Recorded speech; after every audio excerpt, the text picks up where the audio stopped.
নমস্কার বন্ধুরা, তিথি রান্নাঘরের আরও একটি নতুন ভিডিও নিয়ে আমরা চলে এসেছি। আজকে আমরা যে রান্নাটি করব সেটি হলো চিকেনের পুর ভরা পটল। প্রথমেই পটলের খোসা ছাড়িয়ে ভেতরে থাকা দানাগুলিকে বের করে নিতে হবে।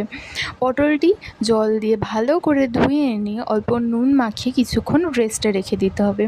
এরপর কড়াই গরম হলে তাতে একে একে সর্ষের তেল, কাঁচা লঙ্কা কুচি, পেঁয়াজ কুচি, টমেটো কুচি খানিকটা নেড়ে তাতে নুন, হলুদ গুঁড়ো, লঙ্কা গুঁড়ো মিশিয়ে সুন্দরভাবে নেড়ে নিতে হবে। এরপর আগে থেকে সেদ্ধ করে রাখা চিকেন কিমাগুলিকে দিয়ে কিছুক্ষণ নেড়ে এর ওপর এভারেস্টের চিকেন মশলা দিয়ে দিতে হবে।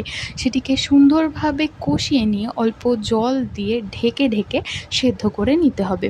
এরপর পটলের মধ্যে পুরটিকে ভরে ওপরে ময়দা দিয়ে সুন্দরভাবে একটা সিল করে দিতে হবে। এরপর সাদা তেলে গরম করে তাতে পটলগুলিকে দিয়ে সুন্দরভাবে লালচে করে হালকা হাতে নেড়ে ভেজে নিলেই রেডি হয়ে যাবে চিকেনের পুর ভরা পটল, যা দেখতে এবং খেতে অসাধারণ। Thank you for watching this video.